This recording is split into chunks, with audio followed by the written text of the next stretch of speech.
पवन, मेरा यह प्रश्न है कि मेरी स्थिति मैं दो स्थितियों को एक साथ जी रही हूँ। जैसे कभी मैं बहुत गंभीर हो रही हूँ तो कभी बहुत आनंद में हो रही हूँ। तो ये सहजता और गंभीरता का क्या कॉम्बिनेशन है, कृपया मार्गदर्शन कीजिए।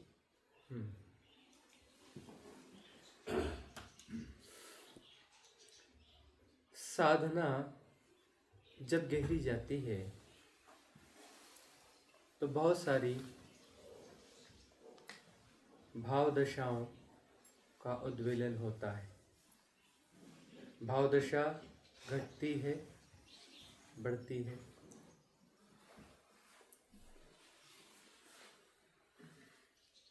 उसमें कई किस्म के व्यतिरेक आते हैं। भाव दशाओं में कभी बहुत गंभीरता हो जाती है, कभी सहजता हो जाती है। स्वाभाविक है। साधना के दौरान हम यदि यह मान के चलते हैं कि क्योंकि हम साधक हैं तो हमारे साथ सब कुछ अच्छा अच्छा होगा, हम तो अब सहज सहज रहेंगे क्योंकि हम साधक हो गए हैं, अब हम विशिष्ट हो गए हैं, अब जब कुछ सब कुछ अच्छा अच्छा रहेगा और अच्छा अच्छा रहना चाहिए क्योंकि हम साधक हैं। साधक की गलत परिभाषा है। साधक का अर्थ है कि किसी भी प्रकार का विचलन होगा, ठीक है, होगा, हम तैयार हैं। साधना में किसी भी प्रकार के व्यक्तित्व में उतार चढ़ाव आएंगे, जीने के ढंग में सब अस्त व्यस्त होगा, उसके लिए हम तैयार हैं। ढांचा टूटने वाला है। ढांचा टूटने वाला है तो ढांचे के टूटने में बहुत कुछ देखना होगा, झेलना होगा, उसके लिए हम तैयार हैं। कभी उदास हो जाएंगे, कभी नर्वस जैसे हो जाएंगे, कभी गंभीर हो जाएंगे, कभी उत्फुल्लता जैसी आएगी, हम इस सब के लिए तैयार हैं। जब यह सब घटेगा, कभी साधक को बहुत क्रोध भी आता है, विकार बड़ी जोर से उभरते हैं, होगा, हम सबके लिए तैयार हैं। तैयार हैं तब तो साधना आगे जाएगी ना। उदीर्णा के लिए तैयार हो ना, साधना का मतलब उदीर्णा होगी ना उसमें, तो हम उसके लिए तैयार हैं ना। उदीर्णा होगी, उसमें जो कुछ भी है, जन्मों जन्मों में जो घटा होगा, बहुत सारे ट्रामास होंगे, सब उभर उभर के आएंगे ना। कभी क्रोध बहुत ज्यादा आ जाएगा, कभी सहानुभूति से बुरी तरह से भर जाओगे, अतिशय।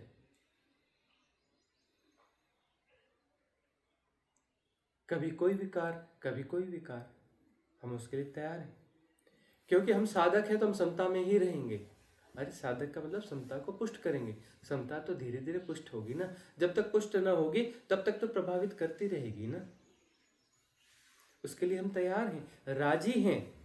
राजी होना पड़ेगा, राजी होना ही साधना का सातत्य, नहीं तो साधना का सातत्य हो नहीं सकता ना। साधना ठीक बात पे है, इसका अर्थ हम राजी हैं।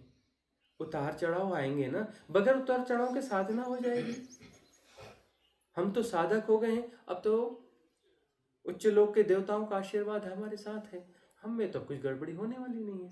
अब तो सीधा सीधा रास्ता है, तो सीधे नाक के सीधे आराम से चल जाएंगे, आंख बंद करके भी पहुंच जाएंगे मंजिल, है ना। वो बिल्डिंग दिखने लगेगी, हाँ यही बिल्डिंग है, उसमें जाके आराम से सो जाएंगे, पहुंच गए ना मंजिल पे। ऐसी कोई साधना है, ऐसी कोई उपलब्धि है। साधना उतार चढ़ाव है, साधना में उतार चढ़ाव है, हिंडोलन है। उसके लिए हम राजी हैं। बहुत कुछ होगा, हम सबके लिए राजी हैं। साधक तो इस बात के लिए भी राजी है कि बुरे से बुरा भी हो सकता है, वर्स्ट से वर्स्ट हो सकता है, हम उसके लिए तैयार हैं। वर्स्ट से वर्स्ट हो सकता है। किसी जन्म में कोई ऐसी परिस्थिति को जिए होगे, किसी उद्दाम आवेगों को जिए होगे, लेकिन पूरा न जी पाए होगे, फिर रुक गया होगा, अधूरा पड़ा होगा। वह उद्दाम आवेग अब फिर फूटेगा ना, उसकी उदीर्णा होगी ना, उसकी उदीर्णा होगी तो उद्दाम आवेग भीतर उद्दाम हलचल मचाएगा, छोटी मोटी हलचल नहीं मचाएगा। उसके लिए हम तैयार हैं। भोगना तो पड़ेगा। अभी सप्रेस करोगे, ठीक है, कर लो। कब तक करोगे? कब तक सप्रेस करोगे? कोई ट्रॉमास हैं, कुछ विकार हैं, भीतर दबे पड़े हैं सबकॉन्शियस माइंड की गहरी तहों में, इंटर लेयर्स में। कब तक सप्रेस करोगे? कब तक दबाओगे? कभी न कभी तो निकल के आएंगे ना। हम राजी हैं अभी और यहीं भोगने के लिए, भविष्य में नहीं, अभी और यहीं। राजी अभी और यहीं हैं, समस्त उतार चढ़ावों के लिए राजी तो अभी यहीं होना पड़ेगा ना। तो बुरे से बुरा हो सकता है, अभी और यहीं हो सकता है, हम राजी हैं। लेकिन हमारी साधना है समता को पुष्ट करने की। उतार चढ़ाव होंगे और समता को पुष्ट करते चलना है। उतार चढ़ाव प्रभावित करेंगे, समता को पुष्ट करते रहेंगे, प्रभाव कम होता चला जाएगा।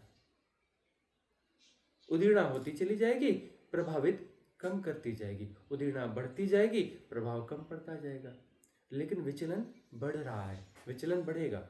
प्रभाव कम होगा और विचलन बढ़ेगा। क्यों? जैसे जैसे समता पुष्ट होगी तो उदीर्णा की संख्या बढ़ती जाएगी। पहले एक उदीर्णा हिला रही थी, फिर 2 उदीर्णा हिलाएंगी, 10 उदीर्णा हिलाएंगी, 1000 उदीर्णा हिलाएंगी। उनका प्रभाव कम हो जाएगा, लेकिन संख्या बढ़ती जाएगी। हजारों उदीर्णाएं जो हैं हिंडोलन पैदा करेंगी, विचलन पैदा करेंगी। हम राजी। वो नर्क जैसा अनुभव है और हम उसके लिए राजी। नर्क को भोगना तो पड़ेगा ना, दूसरा थोड़े ना भोगेगा। अपना बनाया नर्क हम ना भोगेंगे तो कौन भोगेगा? दूसरा भोगेगा तो दूसरे का लाभ होगा, तुम्हारा क्या लाभ होगा? भोग करके काटना तो होगा ना। कभी गंभीर हो जाओगे, कभी सहज हो जाओगे। अब गंभीरता और सहजता में क्या संबंध है? कुछ ऐसा सा प्रश्न था शायद। प्रश्न ठीक ठीक नहीं है। बहुत कुछ होगी, गंभीर और कभी सहज नहीं। उस गंभीर शब्द को, उस विचलन को सिर्फ गंभीर शब्द में बांधने की कोशिश करी शीतल ने। वो गंभीर शब्द नहीं है। कभी क्रोध से भर जाओगे, कभी डिप्रेशन से भर जाओगे, कभी रोना फूटेगा, कभी हंसना फूटेगा। ऐसा नहीं कि ऐसा ऐसा ही होगा, विकार ही विकार हो। कभी खूब हंसोगे, कभी खूब रोओगे, कभी खूब दुखी हो जाओगे, कभी प्रफुल्लित हो जाओगे। प्रफुल्लित हो जाओगे तब भी समता को पुष्ट करना। प्रफुल्लित जब होगे तब समता को पुष्ट नहीं करोगे, बात बिगड़ जाएगी। उसके साथ एसोसिएट नहीं होना है। दुख के साथ, तकलीफ के साथ जो सुख की अनुभूति आएगी उसके साथ भी एसोसिएट नहीं होना है। वहां पर भी समता पुष्ट होनी चाहिए, वहां पर समता पुष्ट नहीं होती, वहां लड़खड़ा जाते हो। वहां एसोसिएट करने का आग्रह ज्यादा होता है, वहां जुड़ जाते हो, सुखानुभूति लेना चाहते हो। सुखानुभूति लेना चाहोगे, बात बिगड़ जाएगी। कुछ घट रहा है, उसके साथ जुड़ोगे तो अनुभूति होगी ना। समता का अर्थ है हम जुड़ते ही नहीं। दुख की अनुभूति हो चाहे सुख की अनुभूति हो, हम जुड़ते ही नहीं, एसोसिएट होते ही नहीं। दुखानुभूति से तुम भागने की कोशिश करते हो, भाग नहीं पाते हो। सुखानुभूति से तुम जुड़ जाते हो। मतलब भाग रहे हो तो भी समता पुष्ट नहीं कर रहे हो, जुड़ रहे हो तो भी समता पुष्ट न कर रहे हो। समता पुष्ट करने के दोनों ढंग गलत हैं। चाहे तुम उनसे भागने की कोशिश करो, बचने की कोशिश करो, समता नहीं होगी। भोगना पूरा पूरा होगा। तुम जुड़ जाओगे तब भी भोगना पूरा पूरा होगा। तटस्थता से भोग के बाहर हुआ जाता है, समता के पुष्ट होने से, तटस्थता से ही तो समता पुष्ट होती है ना। जब तुम निर्णय नहीं दोगे तभी तो समता पुष्ट होगी ना। उससे प्रभावित नहीं होगे, तटस्थ रहोगे। निर्णय दोगे तो प्रभावित हो जाओगे। गुणा भाग लगाओगे, उसको समझने की कोशिश करोगे, एनालाइज करोगे, कैटेगराइज करोगे, डिफाइन करोगे। जुड़ने की प्रोसेस तो यही है ना। इसी ढंग से तो तुम एसोसिएट होते हो, जुड़ते हो। जुड़ना नहीं है, तटस्थ रहना है। भागना भी नहीं है, उससे लड़ना भी नहीं है, उसको मैनेज भी नहीं करना है, उसको मैनिपुलेट भी नहीं करना है। सिंपली सहज तरीके से तटस्थ रहना है। वह दुख दे स्वीकार है। क्यों? तटस्थता पूरी नहीं है तो उसका प्रभाव आएगा। आएगा तो स्वीकार है। दुख आएगा, तकलीफ आएगी, क्रोध आएगा, देखना है क्रोध आ रहा है, क्या कर सकते हैं, आ रहा है तो आ रहा है। जुड़ना नहीं है, जुड़ना नहीं, समझना नहीं है कि यह क्रोध है, मुझे आ रहा है। जो भी आ रहा है तटस्थ रहना है। Don't try to understand, don't manipulate it, don't manage it.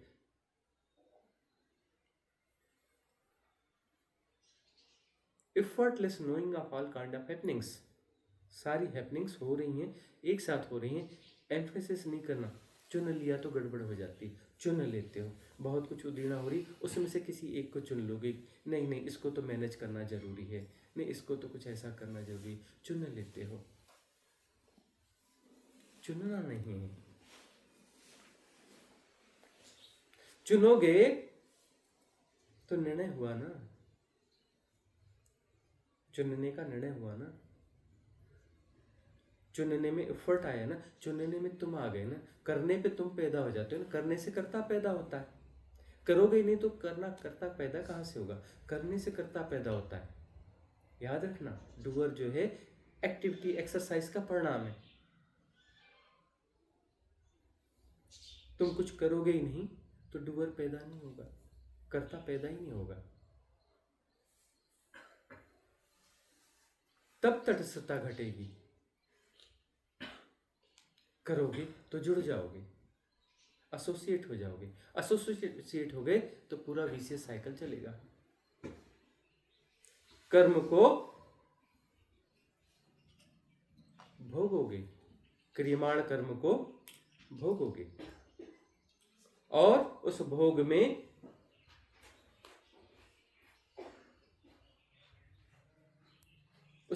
नए कर्म भी बन जाएंगे। संघर्ष नहीं करना है, समझना नहीं है, कुछ भी नहीं करना है। केंद्रित होते ही तुमने चुन लिया तो विशियस सर्कल पूरा हो जाता है। चुना मतलब वहां कंसंट्रेशन होगा ना। कंसंट्रेशन कहीं हो रहा है मतलब तुमने चुना है, तभी तो कंसंट्रेट कर रहे हो ना। ध्यान यदि राम है तो कंसंट्रेशन रावण है। ये सूत्र वाक्य है, इसको गांठ बांध लेना। करने वाले सब बिगाड़ देते हैं, बिना किए सब ठीक हो जाता है। यह सूत्र वाक्य है, गांठ बांध लेना। करने से कर्ता पैदा होता है, कुछ न करोगे तो कर्ता विसर्जित हो जाएगा। गांठ बांध लेना, सूत्र वाक्य है।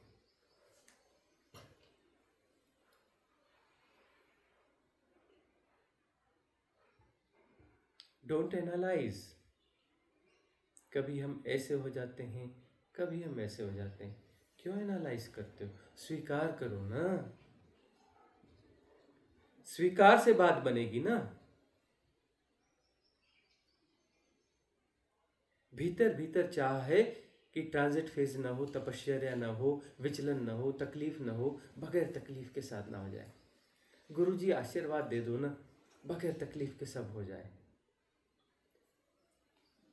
भोगना होगा, अपने कर्मों को भोगना होगा। और आशीर्वाद तो बरस रहा है, आशीर्वाद दिखता नहीं। आशीर्वाद दिखता नहीं कि जिन कर्मों को क्रियमाण करके जन्मों जन्मों जन्मों जन्मों भोगना था, अनंत श्रृंखला भोगनी थी, वह कट रहे हैं तेजी से। आशीर्वाद दिखता नहीं। कट रहे हैं, 100% कट जाना चाहिए। अरे क्यों इतने आग्रही हो? 99%, 99.99% कट रहे हैं, 0.001%, 0.0001% ऐसे कुछ कुछ भोग रहे हो, उसके लिए तो राजी रहो। नहीं छूछाई काली माई कर दो, 100 का 100% काट दो।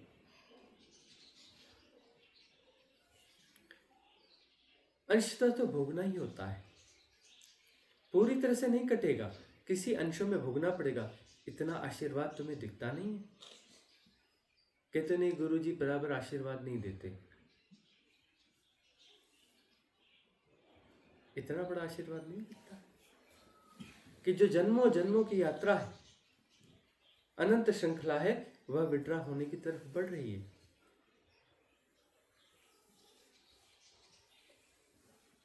जो सैकड़ों जन्मों के क्रियमाण भोग हैं, जो प्रारब्ध हैं, कट रहे हैं एक एक दिन में। एक एक दिन भोगा ना नरक जैसा, तो लेकिन सैकड़ों हजारों जन्म के क्रियमाण होने वाले कर्म, जो प्रारब्ध कर्म है, कट रहे हैं ना। या आशीर्वाद नहीं दिखता? देखने के ढंग में गड़बड़ी है, तो धन्यवाद भाव आएगा कहां से? आएगा भी तो उथला उथला आएगा। धन्यवाद भाव आएगा तो तुम्हारी खिलावट होगी, साधना तुम्हारी सहज होगी। बगैर धन्यवाद भाव के साधना में सहजता आएगी नहीं। हम तुमसे अकेले नहीं बोल रहे शीतल, प्रश्न तुम्हारा होगा, बोलते हम सबसे।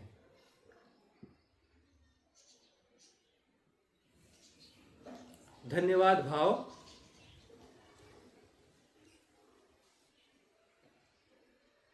सघन होता जाए तो सहजता होगी, वही पुशिंग होगी साधना में, तुम्हारे लिए पुशिंग होगी। जितने धन्यवाद भाव से भरोगे, साधना का पुश मिलेगा, साधना और गहराएगी, साधना के लिए ज्यादा समय निकाल पाओगे, ज्यादा डूब पाओगे। धन्यवाद भाव, सहजता वहां से आती है। कोई चीज यहां सीधी सीधी नहीं है।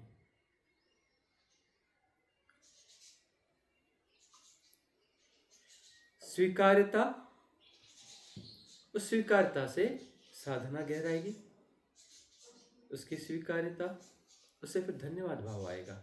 यथाभूत जानना होगा, स्वीकार्यता से यथाभूत जानना होगा तो धन्यवाद भाव आएगा ना। स्वीकार्यता कम है तो दिखेगा गुरु जी ठीक से कृपा नहीं कर रहे हैं, छुच्छाई काली माई नहीं कर रहे हैं।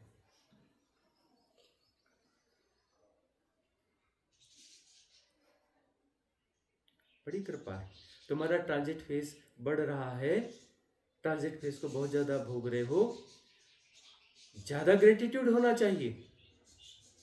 अब जो है 1000 नहीं, लाख लाख उदीर्णाएं हो रही होंगी एक साथ, और उन कर्मों की निर्जरा हो रही होगी एक साथ, इसलिए तो इतना तेज प्रवाह है ट्रांजिट फेज का।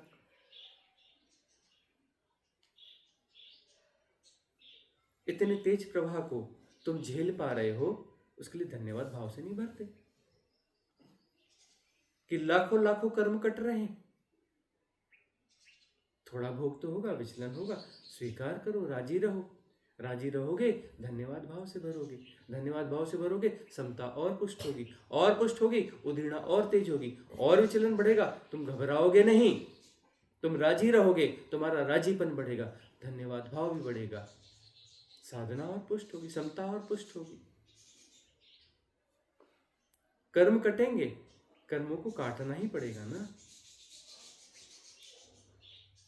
सिद्ध क्रियाएं देशना, नियमित रहना चाहिए, हिलना नहीं, डिगना नहीं, डटे रहना, डटे रहना, सब डटे रहना। तपश्चर्या का काल रहता ही है। बुद्ध का सघन तपश्चर्या का काल 6 साल का था, महावीर का 12 साल का था, सबका था। किसी का रिकॉर्ड है, किसी का नहीं है। कबीर का भी होगा, नानक का भी होगा, कृष्ण का भी होगा, दादू का भी होगा। सबका होगा।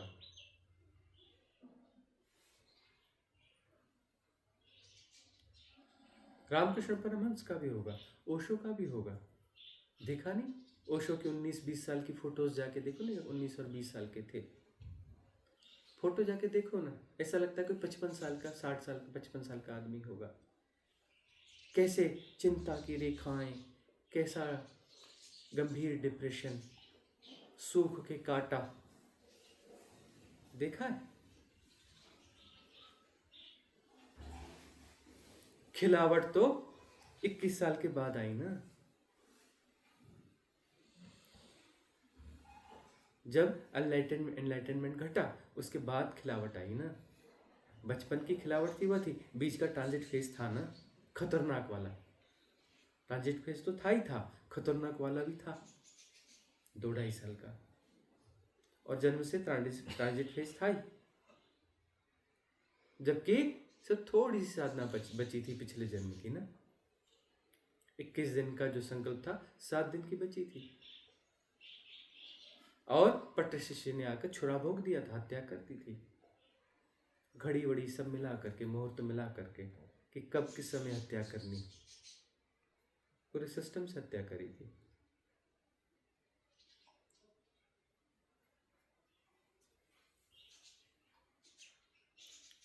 तो ट्रांजिट फेज सबका है, बुद्ध का है, महावीर का है, तुम्हारा ना होगा। उनके ट्रांजिट फेज देखें कितने, टिक पाओगे उन ट्रांजिट फेज में? उनके जो ट्रांजिट फेज रहे हैं, तुम्हें तो बड़ी सहूलियत है। हम कह रहे घर में रहो, परिवार में रहो, नौकरी में रहो, इसमें रहो, रिट्रीट में आनंद में रहो, जंगल में जाके पेड़ के नीचे नहीं सोना, रूम में रहो, अच्छे से रहो, अच्छा भोजन, अच्छी व्यवस्था, और उसमें साधना, उसमें ट्रांजिट फेज। देखो ना उनको क्या सहूलियत मिली, बुद्ध को, महावीर को, कौन सी सहूलियत में उन्होंने साधनाएं करी।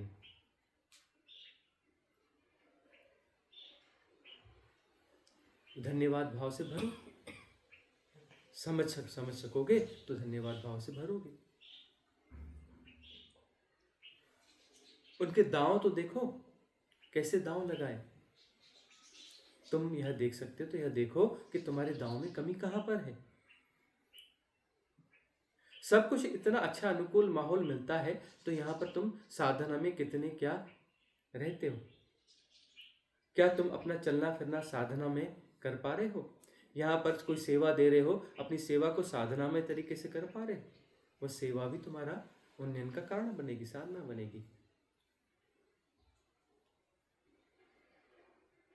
ये सेवा भी दी जाती है इसलिए कि तुम प्रेम पूर्ण तरीके से, बगैर कैलकुलेशन के, लाभ हानि के, बगैर गुणाभाग के सेवा देते हो, तो उसमें तुम फैलते हो। बगैर गुणाभाग के सेवा दे पाना, हैपनिंग में जाना है ना। ऐसा तो नहीं सोचते कि यह संबंध, इसकी सेवा ज़्यादा करूं, इससे लाभ हो जाएगा आगे मुझे, इस संबंध से। उसमें कहीं अपने आप को इस तरीके से तो नहीं कर रहे कि मैं थोड़ा सा अच्छी छवि बना लूँगा, मुझे अच्छे से ज़्यादा अच्छा माना जाएगा, इसलिए कर रहा हूँ। देख लेना, पिछले दरवाजे से अहंकार घुसाया होगा, पिछले दरवाजे से मैट्रिक्स एक्टिवेट हो गए होंगे।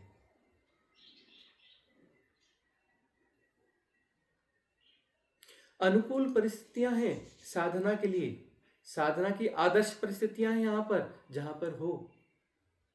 यह अवसर चूकने जैसा नहीं है, यह अवसर चूकने जैसा है नहीं।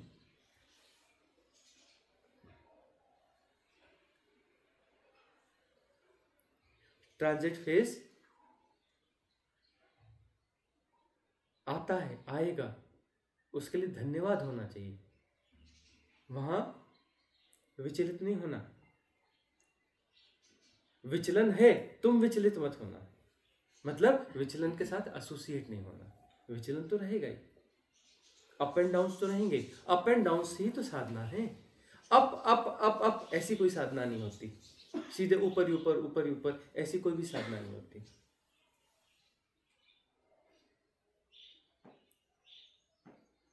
मिस्ट्री स्कूल कहते हैं ना संसार को, उसके कुछ अक्स यहाँ पे दिखते हैं। जो भी सफल लोग हैं ना, जिन भी राजनीति में सफल हैं, धन के हिसाब से सफल है, तुम्हारे पैरामीटर्स धन और राजनीति प्रतिष्ठा यही तो है ना। उसमें भी देखो कोई सीधे ऊपर नहीं गया है, अप एंड डाउन्स के साथ ऊपर गया है। चाहे धन समृद्धि में, चाहे राजनीति में, पद प्रतिष्ठा में, जैसे भी गया है अप एंड डाउन्स के साथ ही ऊपर गया है। वहां पर भी, संसार में भी ऐसा चलता है।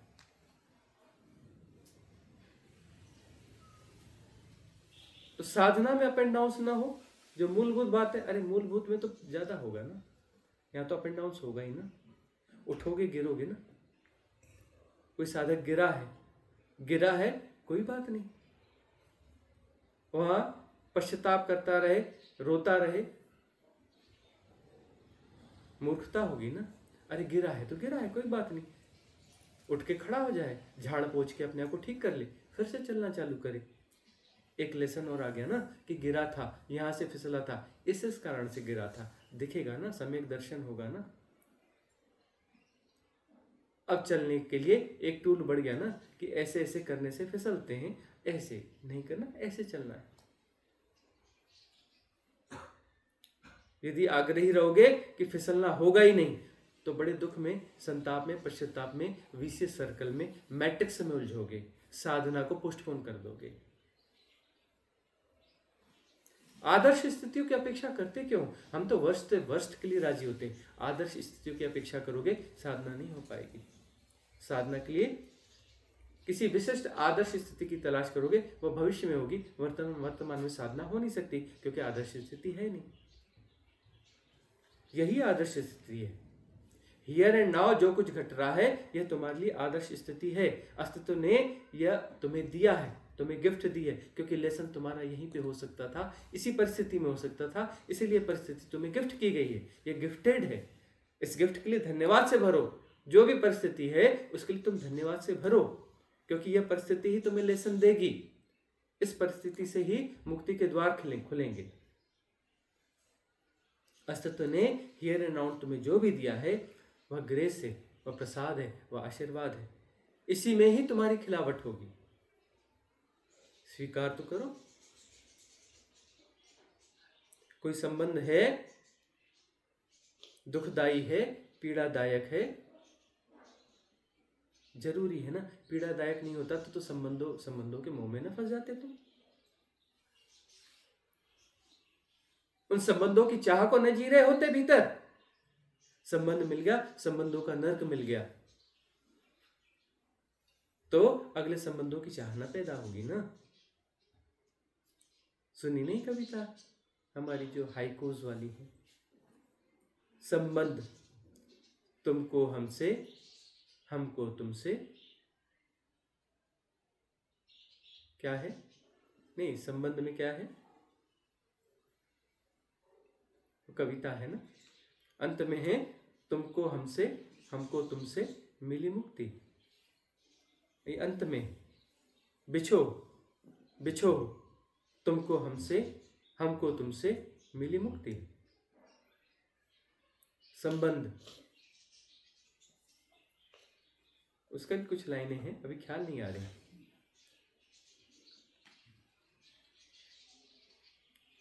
परस्पर सौदेबाजी है संबंध, अपेक्षाओं से भरा हुआ है।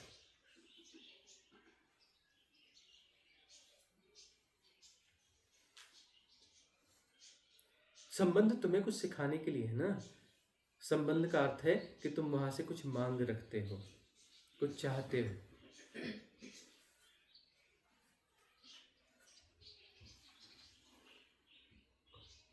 जो कुछ भी है तुम्हें सिखाने के लिए। जीवन में जो भी परिस्थितियां हैं, वो परिस्थितियां हियर एंड नाउ हैं, इसलिए हैं कि यही तुम्हारा लेसन है। तुम यहाँ सजग रहोगे, लेसन कंप्लीट हो जाएगा। बेहोश रहोगे, लेसन कंप्लीट नहीं हुआ, वो दोबारा पढ़ना पड़ेगा। समय का जन्म हो गया। समय को तुम जन्म देते हो ना, तुम लंबाते हो ना। लेसन नहीं लिया तो अब समय आगे बढ़ेगा ना। तुम्हें सेपरेशन को ज्यादा जीना पड़ेगा ना, क्योंकि लेसन तुम्हें दिया गया, तुमने लिया ही नहीं, तो तुम्हारे जीवन को लंबाया जाएगा। ये जन्म नहीं, अगला एक जन्म और बढ़ा दिया जाएगा। तो लेसन तुम ले नहीं रहे हो, पढ़ नहीं रहे हो, नहीं पढ़ रहे हो तो पढ़ाई कभी ना कभी तो पूरी करनी पड़ेगी, तुम्हें ही करनी पड़ेगी। तो जो है उसको स्वीकार करो और धन्यवाद भाव से भरो, तुम्हारे पास में साधना है। लेसन्स तुम थोक के भाव में ले सकते हो, क्रियमाण करके नहीं, भीतर साधना में सब हो रहा है, तरह तरह के विकारों की उदीर्णा हो रही है और तटस्थ भाव से जानना हो रहा है, कर्म कट रहे हैं, वहीं पे लेसन कंप्लीट हो जाएंगे। क्रियमाण करके लेसन लोगे कोई जरूरी नहीं है, और जो क्रियमाण हो रहा है तो उसका लेसन ज़्यादा जरूरी होगा, पर इस परिस्थिति के हिसाब से, तुम्हारी योग्यता के हिसाब से क्रियमाण करके ही तुम्हें लेसन मिलेगा। तो फिर क्रियमाण हो रहा है, स्वीकार करो उसे भी, स्वीकार करो उसे भी, स्वीकार करना ही पड़ेगा, तभी साधना आगे बढ़ेगी। स्वीकार नहीं करोगे तो संघर्ष करोगे, अस्वीकार में संघर्ष होगा ना, और संघर्ष होगा तो फिर साधना आगे नहीं बढ़ेगी ना। साधना कैसे बढ़ेगी? राजी होने मात्र से साधना अपने आप आगे बढ़ती, साधना को तुम आगे नहीं बढ़ाते। तुम्हें सिर्फ इतना ही रहता है कि डटे रहना पड़ता है, जिस देशना में तुम हो वहां डटे रहना पड़ता है, जिन सिद्ध क्रियाओं में हो, जिस सदगुरु की छाया में हो, उसमें बने रहना, उस छाया से बाहर नहीं निकलना। उससे बाहर निकलोगे फिर भटकोगे। कुआं खोदना चालू किया ना, खोद लिया ना 2 फुट 4 फुट, दूसरी जगह कुआं नहीं खोदना, खोदते जाना। दिख रहा है ना कि बात बन रही है, यहाँ पर बात बन रही, सचमुच खुदाई हो पा रही है, खुदाई के सपने नहीं देख रहे हो, सचमुच में कुछ फीट खोद लिया है। इन्फ्लुएंसर्स के पास जाओगे, इधर उधर जाओगे, व्यर्थ की जाने क्या क्या बातें चलेंगी, खुदाई के सपने चलेंगे, खुदाई होगी नहीं। यहाँ दिख रहा है ना कि खुदाई हो रही है, खुदाई हो रही है, उदीर्णा निकल रही है ना, गार्बेज निकाल निकाल के फेंक रहे हो ना, उदीर्णा हो रही है ना, खुदाई हो रही है ना, गड्ढा बन रहा है ना, ग्लिम्स आ रहे हैं ना, खोदो और खोदो, इसी जगह खोदते चलो।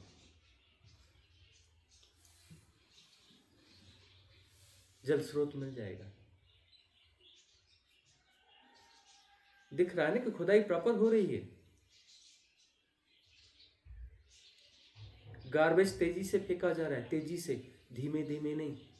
धीमे धीमे वाली साधना कहीं कर रहे होगे तो जन्मों जन्मों की साधना होगी, साधना वहां भी हो रही होगी लेकिन धीमे धीमे हो रही होगी ना, कहीं और पद्धति में रहे होगे तो जन्मों जन्मों की साधना थी ना, ये जन्मों जन्मों की साधना तो नहीं है ना। तो लग जाओ साथ में, प्रतिरोध न करो, गुणा भाग न करो, राजी हो जाओ, डटे रहो, तेजी से खुदाई होगी। राजी हुए बगैर बात नहीं बनती, राजी होना पड़ेगा, ट्रांजिट फेज के साथ भी राजी होना पड़ेगा, उतार चढ़ावों के साथ राजी होना पड़ेगा।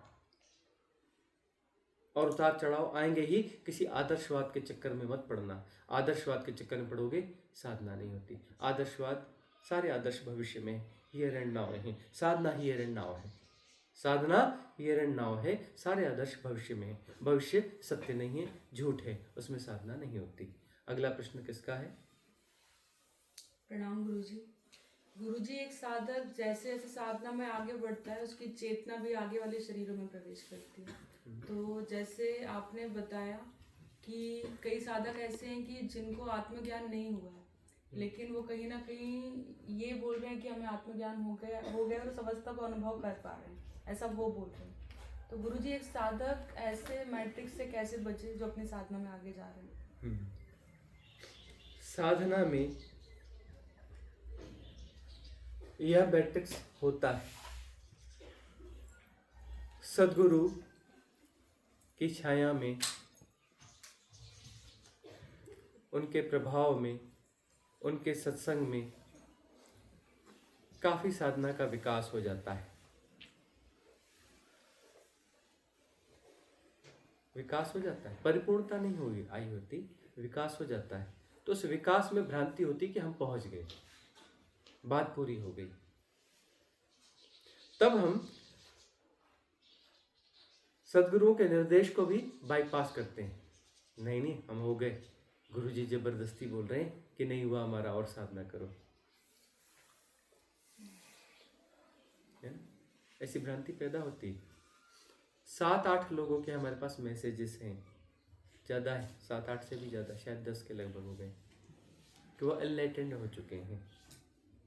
हमें सर्टिफिकेट दो, हमें स्वीकार करो कि हम एनलाइटेंड हो चुके हैं। मतलब जैसे हमें आदेश दे रहे हो कि सर्टिफिकेट दो जल्दी, कि हम एनलाइटेंड हो चुके हैं। और यदि हम सर्टिफिकेट नहीं देंगे तो फिर हम छोड़ के चले जाएंगे।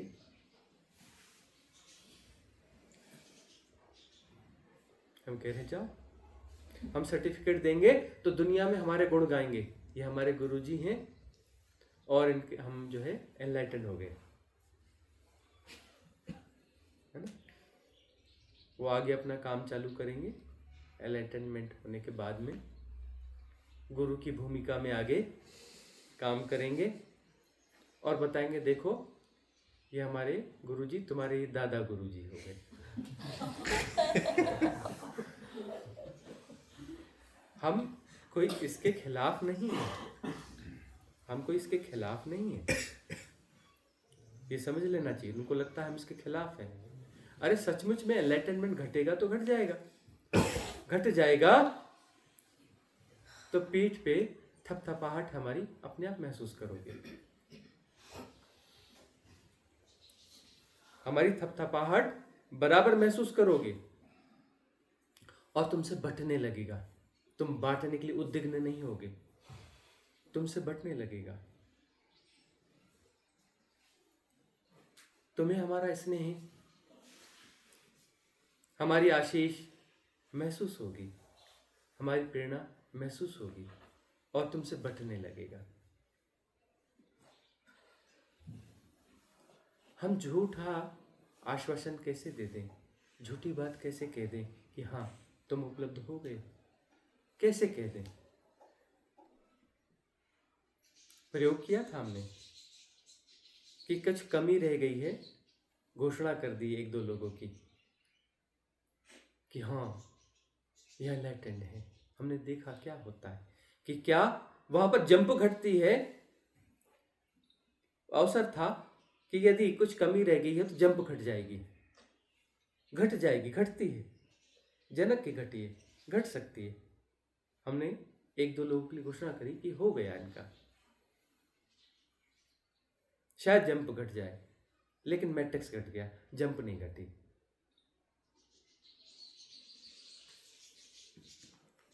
मैट्रिक्स घट गया।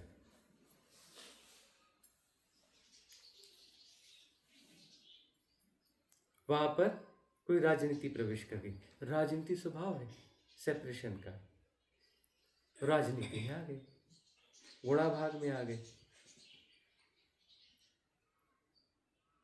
अब वो मैट्रिक्स उन्हें भटकाएगा,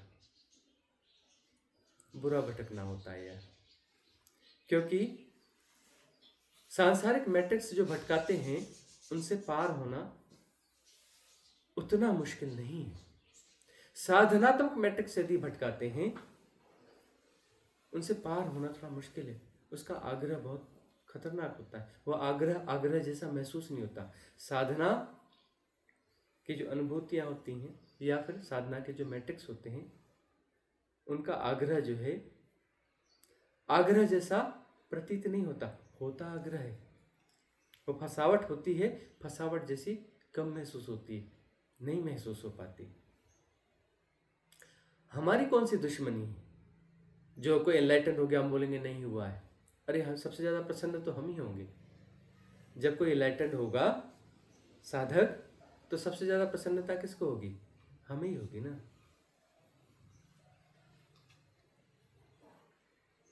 वह उस खिलावट के साथ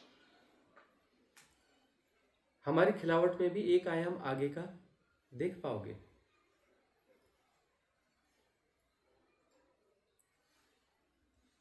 वह तो आनंदोत्सव का क्षण होगा।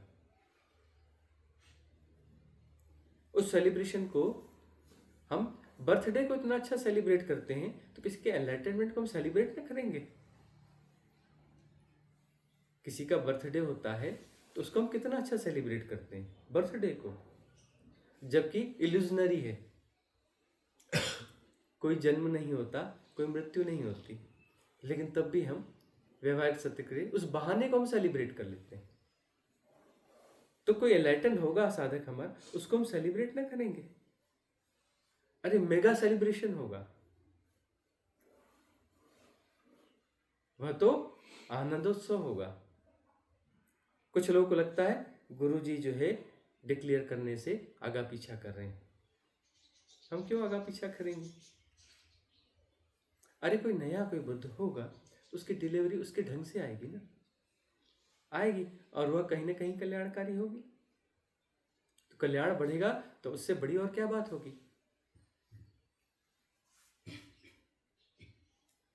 मंगल होगा, उससे बड़ी बात क्या होगी? हम तो भवतु सब मंगलम प्रतिदिन यह मंगल मैत्री दे रहे हैं, यह मंगल कामना दे रहे हैं।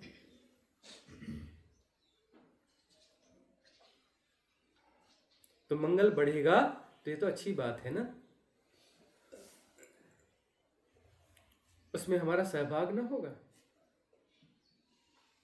अरे सबसे ज्यादा सहभाग हमारा होगा, लेकिन हम झूठ को प्रश्रय नहीं देंगे, क्योंकि उससे उसकी हानि है। उसमें एनलाइटनमेंट, बुद्धत्व, परम ज्ञान घटा नहीं है साधक में। यदि हम उसे पीठ थपथपा दें, हाँ हो गया है, तो अब तो उसकी साधना गई और वह तो उलझा हुआ है, वह तो भ्रष्ट हो जाएगा, पतित हो जाएगा, योग भ्रष्ट हो जाएगा। तो हम कैसे समर्थन दें? लगभग 10 लोग हैं, महीनों महीनों कोशिश करते रहे हम सर्टिफाइड करें, सर्टिफाइड नहीं कर रहे हैं, तो अब उन्होंने कॉन्टेक्ट्स तोड़ दिए, बात करना बंद कर दी, नाराज हो गए। हो जाए नाराज, कॉन्टेक्ट तोड़ दिए, और यात्रा है उनकी यात्रा है, होती रहेगी, कभी न कभी तो पूरी हो ही जाएगी। इस जन्म नहीं अगले जन्म, अगले जन्म नहीं अगले जन्म, कभी न कभी तो पूरी होगी।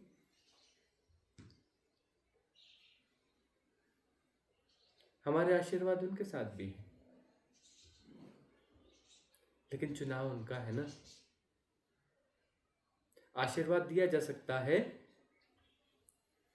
ग्रहण करना न करना उनके हाथ में है ना।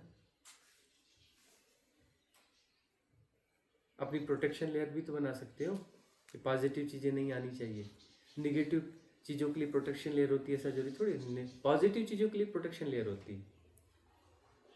जो बहुत सारे ऐसे सुनते हो ना कि रॉन्ग बीइंग है, ऐसा है वैसा है, वो कौन है? वो प्रोटेक्शन शील्ड के साथ चलते हैं कि कोई भी पॉजिटिव चीज हमारे पास नहीं आना चाहिए। ऐसे भी होता है, ये मत सोच लेना कि तुम जो है प्रोटेक्शन लेयर क्रिएट करते हो कि नेगेटिव चीजें हमारे पास ना आए। ऐसे भी लोग होते हैं जो कहते हैं पॉजिटिव चीज हमारे पास ना आए, उसकी प्रोटेक्शन लेयर बना के चलते हैं। यह भी मैट्रिक्स ही तो है।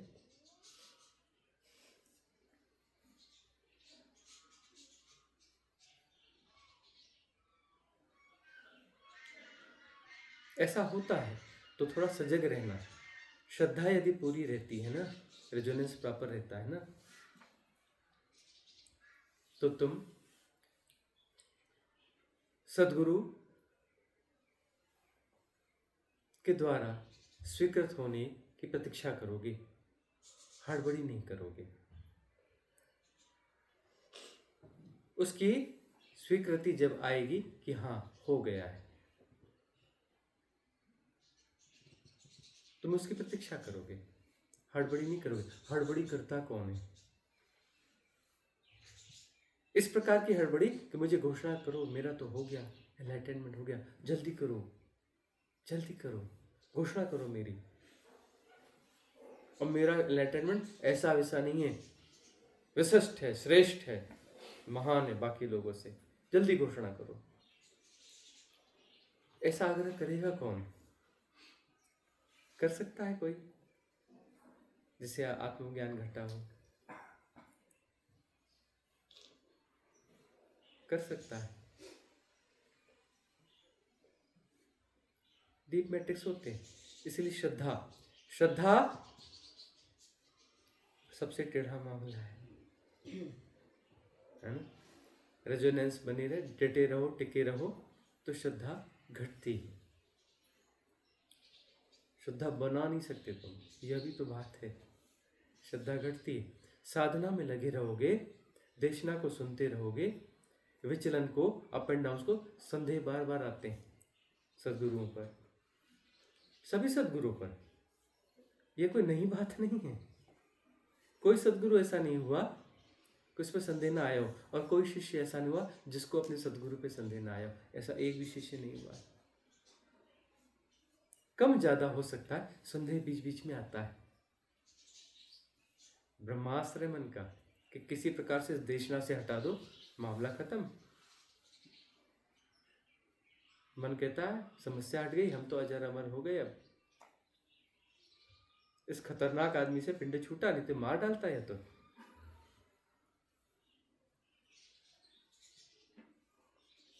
मन जीत जाता है,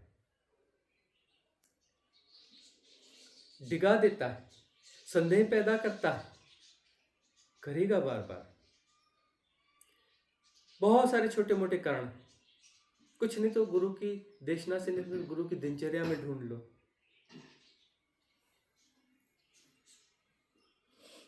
है ना। गुरु जी को जुकाम हो गया, अरे कैसे सदगुरु है, इनको जुकाम हो गया? नहीं सदगुरु नहीं होंगे, इनको जुकाम हो जाता है। सदगुरु को जुकाम नहीं होना चाहिए। है ना। एक महानियम तुमने बना लिया जिसपे ये सृष्टि आगे चलेगी तुम्हारे हिसाब से, कि जिसको जुकाम होता है वो सदगुरु नहीं होता है ना। कुछ भी बना सकते हो अपने महानियम में, तुम्हारे महानियम में तुम कैसे भी बना सकते हो। वह तुम दूसरे के लिए कुछ नहीं कर रहे हो, तुम अपने आप को भटकाने के लिए कुछ व्यवस्था बना रहे हो। मन जो है व्यवस्था बना रहा है कि कैसे इस देशना और साधना से हट जाएं, क्योंकि ये खतरनाक है।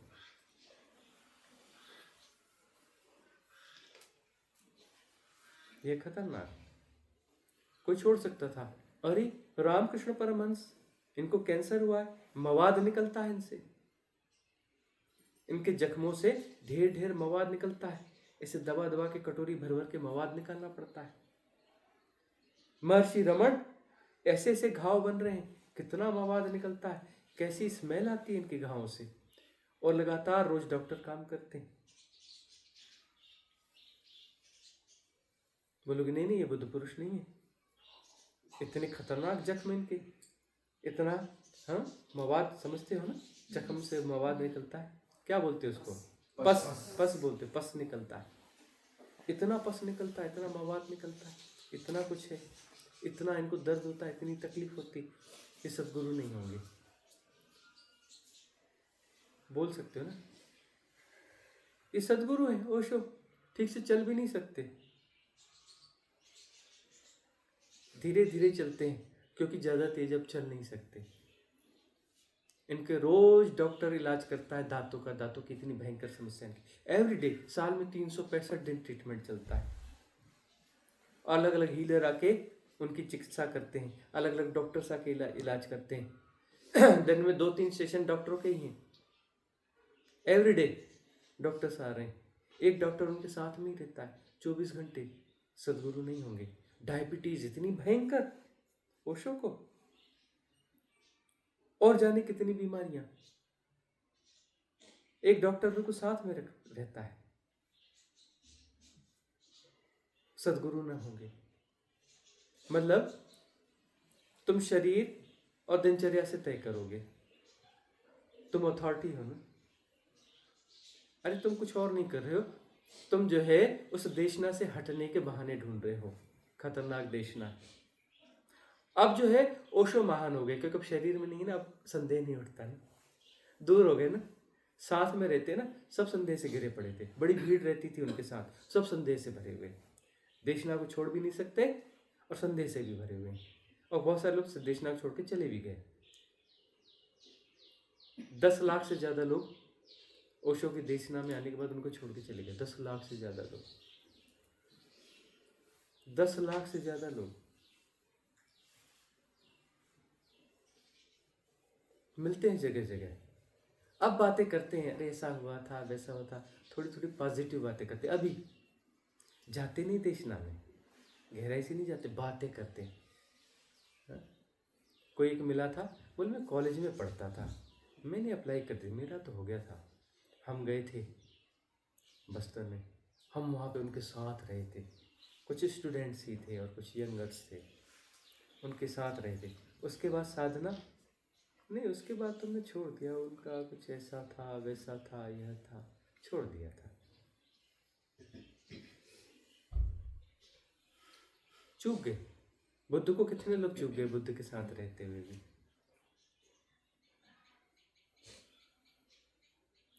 चूक जाते हैं। हमारे हिसाब से चलो, बुद्ध पुरुषों को कहते हैं हमारे हिसाब से चलो। वो तो किसी के हिसाब से चलते नहीं चलते तो छोड़ के चले जाते हैं। बहुत सारे लोग ऐसे भी छोड़ के गए। वो कहते थे मुझे ऐसा नहीं ऐसा होगा, आप ऐसा नहीं ऐसा करो, ऐसे बैठा करो, ऐसे चला करो, ऐसा किया करो। हमें चलाने की कोशिश कर रहे थे।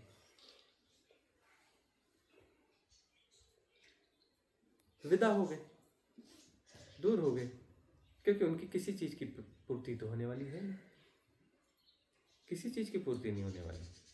वो चाहेंगे कि हमें ऐसा करो, नहीं कर सकते, जाना पड़ेगा, वो नहीं जाना पड़ेगा, हमें नहीं नचा पाएंगे।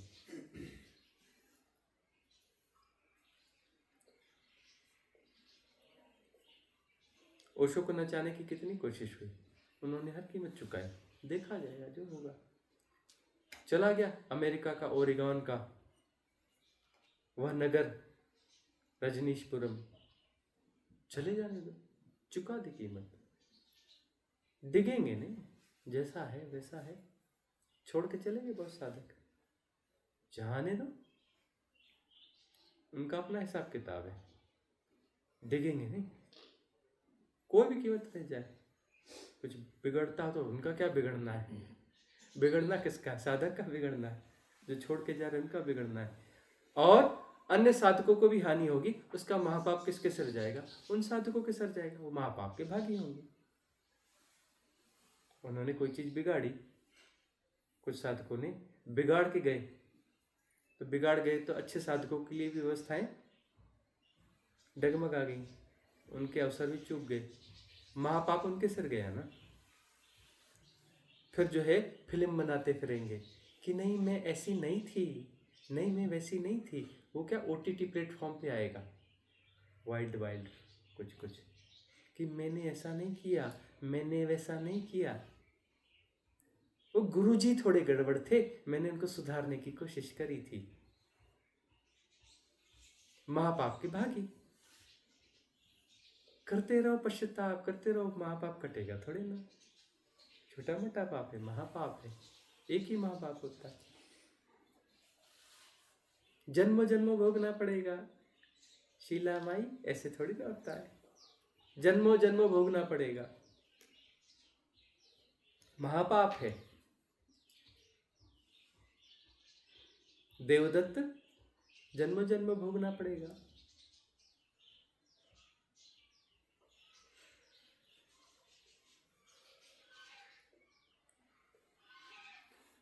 ऐसा होता है, स्वाभाविक है, क्योंकि देखो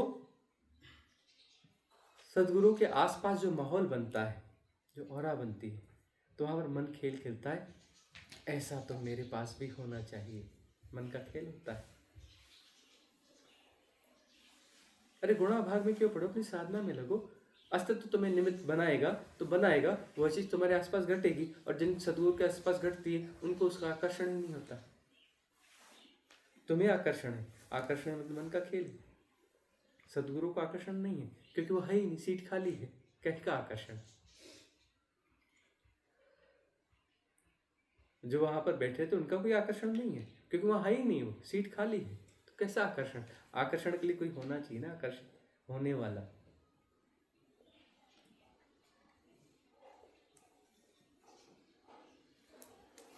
थिन मैट्रिक्स है यह जो थिन मैट्रिक्स है, और थिन मैट्रिक्स का उलझाव बहुत खतरनाक होता है। सांसारिक मैट्रिक्स से बाहर होना आसान है, थिन मैट्रिक्स, इसलिए हम थिन मैट्रिक्स की खूब चर्चाएं करते हैं। सदगुरु के सानिध्य में ट्रांजिट फेज आता है तो सदगुरु के खिलाफ संदेह भी तो पैदा होगा ना, क्योंकि ट्रांजिट फेज तो उसके सानिध्य में ही आता है ना। ये तकलीफ या विचलन सदगुरु के सानिध्य में ही आती है ना, तो संदेह तो उठेगा ही उठेगा ना। और वहीं पर वह कीमिया है, वह राह है कि जितना ट्रांजिट फेज उठे उतना धन्यवाद से भर जाओ सदगुरु के प्रति, उतने धन्यवाद से भर जाओ कि उदीर्णा तेज हो रही है, कर्म इतनी तेजी से कट रहे हैं, धन्यवाद से भर जाओ।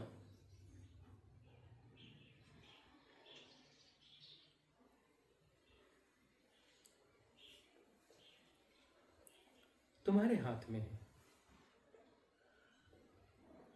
कि तुम क्या चुनते हो। फ्री विल तुम्हारे पास है, तुम मुक्ति चुनते हो कि थिन मैट्रिक्स को चुनते हो। तुम्हारे हाथ में, सदा तुम्हारे हाथ में। जो भी होगा उसके जिम्मेदार तुम ही होगे, कोई दूसरा जिम्मेदार नहीं होगा। सदगुरु ने धोखा नहीं दिया, तुम मैट्रिक्स में फंसे, तुमने चुना, तुमने चुना। तुम्हें लगता है धोखा दिया, कोई धोखा नहीं दिया। तुम अपने भीतर देखो,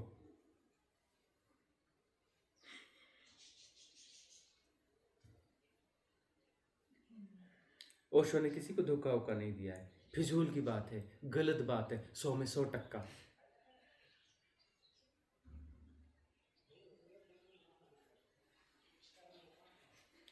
वह उन महापातकों के जस्टिफिकेशंस हैं जो महापाप के भागी हैं।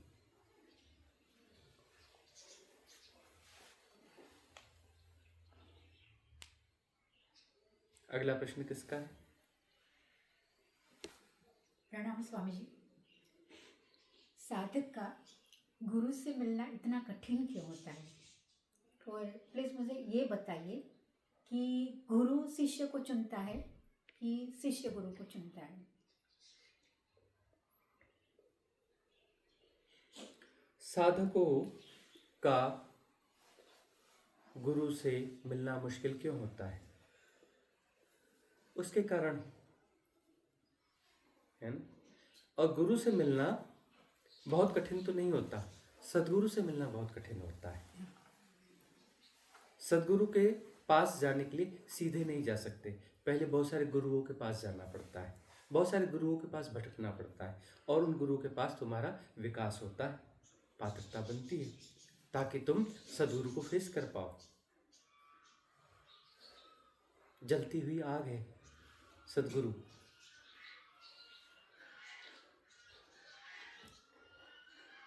तेज सूरज है,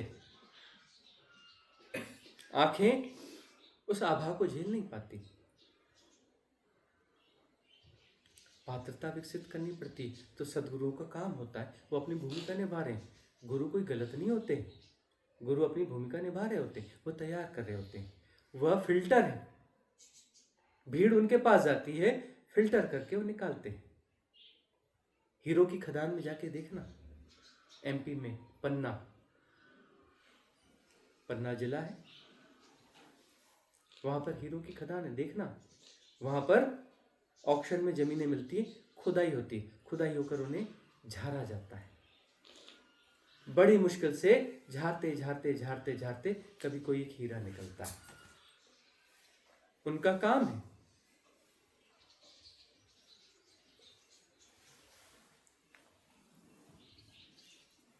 झाड़ते रहते हैं, और कभी कोई योग्य टुकड़ा निकलता है तो निकल के जौहरी की दुकान जाता है ना।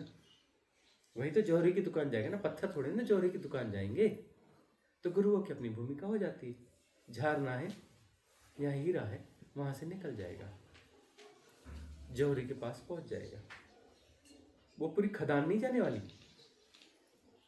वो जो ट्रकों वहां पे मिट्टी निकली है, उस ट्रकों में से कोई एक टुकड़ा, सैकड़ों ट्रकों में से, दर्जनों ट्रकों में से कोई एक छोटा सा टुकड़ा, वह जाएगा जौहरी की दुकान।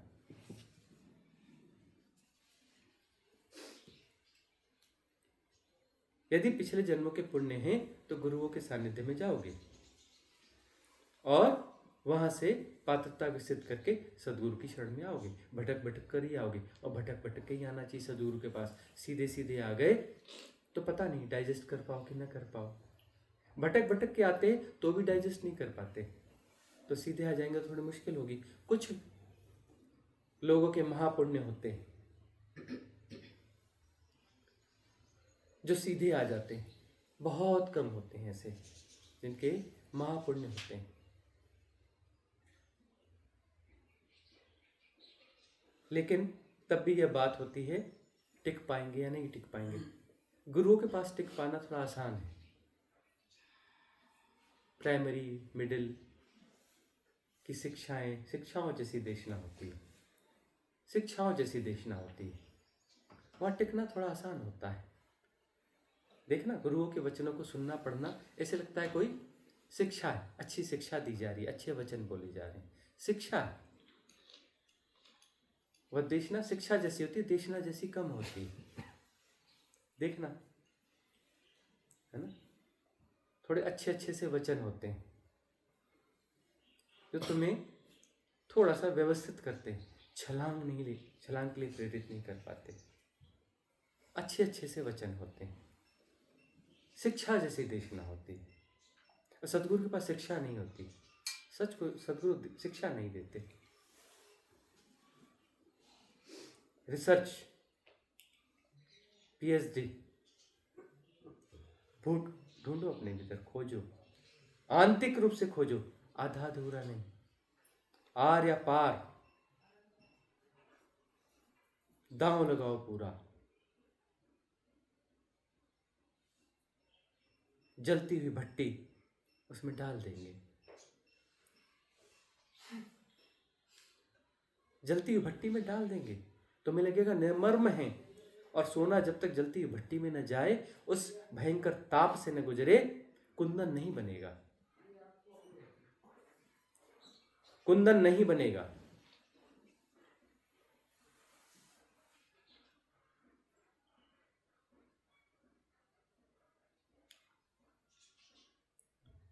सद्गुरु निर्मर्म महसूस होते हैं, कभी प्रेमपूर्ण भी महसूस होते हैं, कभी निर्मर्म भी। तोड़ते हैं, फिक्र नहीं करते ज्यादा, तोड़ते जाते हैं, तोड़ते जाते हैं।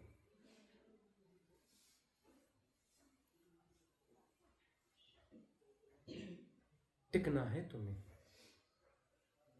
इन देशनाओं के साथ।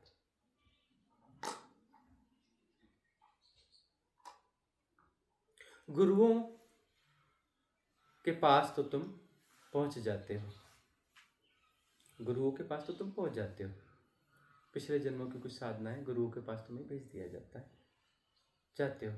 कोई एक गुरु के पास जाकर सदगुरु के पास जाता है, कोई दो के पास जाके जाता है, कोई तीन के पास। बचपन से देखो 2 4 5 बदल चुके रहते हो, अलग अलग गुरुओं के पास जाते हो, थोड़ी थोड़ी पात्रता बनती है, तब आप आते हो किसी सदगुरु के पास, क्योंकि तब वह तुम्हें चुनता है। तुम्हारा भटकाव काफी हो गया, अब तुम संतुष्ट नहीं हो रहे हो, अब तुम संतुष्ट नहीं हो रहे हो। वह नैतिक शिक्षा जैसी देशनाएं तुम्हें प्रभावित नहीं कर रही हैं। सुनते सुनते सुनते कथा कहानियां बहुत हो गया। देशना है वो, लेकिन नैतिक शिक्षा जैसी देशनाएं होती हैं। ऐसा होना चाहिए, ऐसा करना चाहिए, ऐसा ठीक है, ऐसा ठीक नहीं है, ऐसा करो, वह करो, निर्देशों जैसी होती है। वहां से निकलते हो बाहर, कब? जब भटकन ठीक हो जाती है, अब तुम्हें संतुष्ट नहीं कर पाती, तब तुम्हारे भीतर मुमुक्षा जागती है। मुमुक्षा तब तुम्हारे भीतर जागेगी, तब सदगुरु तुम्हें चुन लेता है। मुमुक्षु होगे तभी चुनेगा, उसके पहले नहीं चुनेगा। और मुमुक्षु नहीं हो तो सदगुरु के सानिध्य में आ गए हो तो मुमुक्षु हो जाना अवसर है तुम्हारे पास, सौभाग्य है। यदि मुमुक्षु नहीं होगे टिक नहीं पाओगे।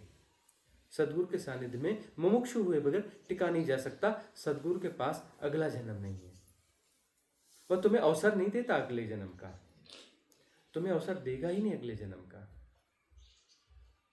तुम कितनी भी टाल मटोल करो, संघर्ष करो, तुम्हारे अगले जन्म का अवसर नहीं देगा। यह तो तुम्हें भागना पड़ेगा, दूर भागना पड़ेगा। डटे रहोगे, टिके रहोगे, अगला जन्म नहीं होगा। वह अवसर ही नहीं देगा तुम्हें अगले जन्म का। कुछ कारण शेष रहने नहीं देगा, तोड़ फोड़ देगा हर कारण को, जटिल से जटिल कारणों को तोड़ फोड़ देगा। बार बार उठा के तुम्हें फेंकेगा अपने भीतर, तुम्हारे भीतर बार बार फेंकेगा। तुम्हें लगेगा बहुत निर्मर्म है ये सदगुरु, बहुत निर्मर्म है, उठा उठा के फिर फेंक देते हैं। थोड़ा हम बाहर संभलते हैं, लंगड़ी मार देते हैं, फिर गिरा देते हैं।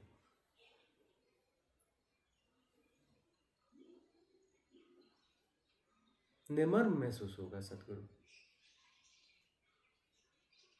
और चुनता तब है जब तुम्हारी भटकन काफी हो जाती है, मुमुक्षा तुम्हारे भीतर आती, तभी चुनेगा, नहीं तो तुम्हें गुरुओं के पास भटकना पड़ेगा।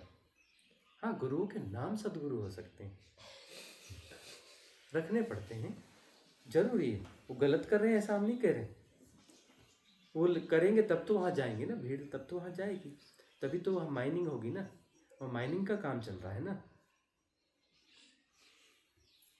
माइनिंग का काम चल रहा है। बल्क में चाहिए मटेरियल, ट्रक भर भर के चाहिए, उसमें से छानेंगे, छनेगा तब जा करके कोई हीरा निकलेगा, तब तो आगे जाएगा ना। जौहरी के पास तब तो ना जाएगा।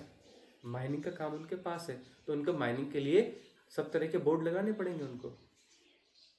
वो गलत नहीं कर रहे हैं, वो ठीक कर रहे हैं, गलत कुछ नहीं हो रहा है। उनकी भूमिका है गुरुओं की। माइनिंग ना होगी तो ये ज्वेलर्स की दुकान, ये हीरो की दुकान, डायमंड्स की दुकान, ये चलेगी कैसे? माइनस तो बहुत जरूरी है ना। सारे गुरु जो है अस्तित्व के काम कर रहे हैं,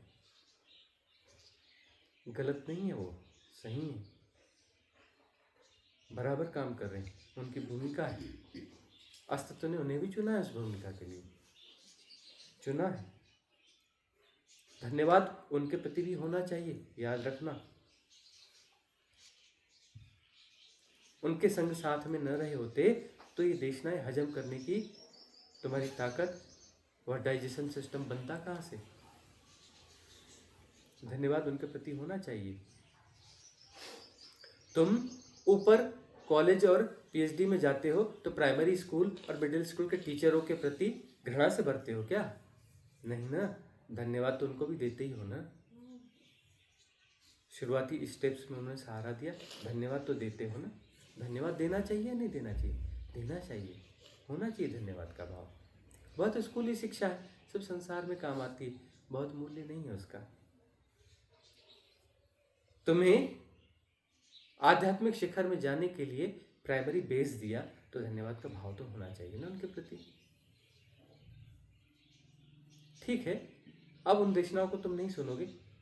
अब तुम जाकर के प्राइमरी क्लास में बैठकर A for apple B for boy थोड़ी ना करोगे। बोले पीएचडी भी करता हूँ, किसी किसी दिन वो जाके बैठ जाता हूँ स्कूल में वहाँ पे, और A for apple B for boy भी वापस पढ़ लेता हूँ। ऐसा तो नहीं करोगे ना, नहीं जाओगे इस स्कूल में, और ना ही वहाँ पे पढ़ोगे, ना ही उन टीचर से मिलना होता है। लेकिन ख्याल आएगा तो धन्यवाद का भाव रहेगा।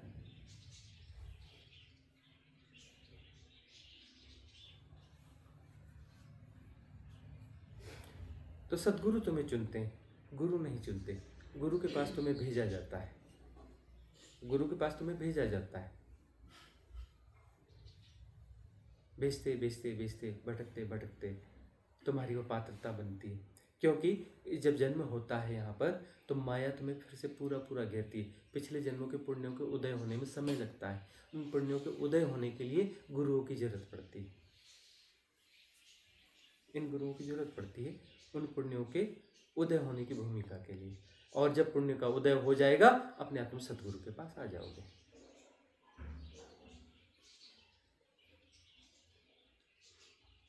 आज की सभा का आज यहाँ विसर्जन करेंगे, मंगल कामना करेंगे। भवतु सब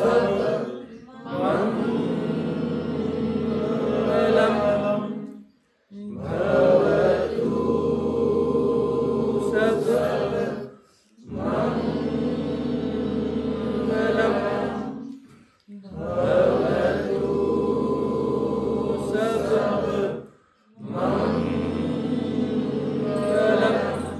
सबका मंगल, सबका कल्याण, सबका मंगल हो, सबका कल्याण, सबका मंगल हो, सबका कल्याण।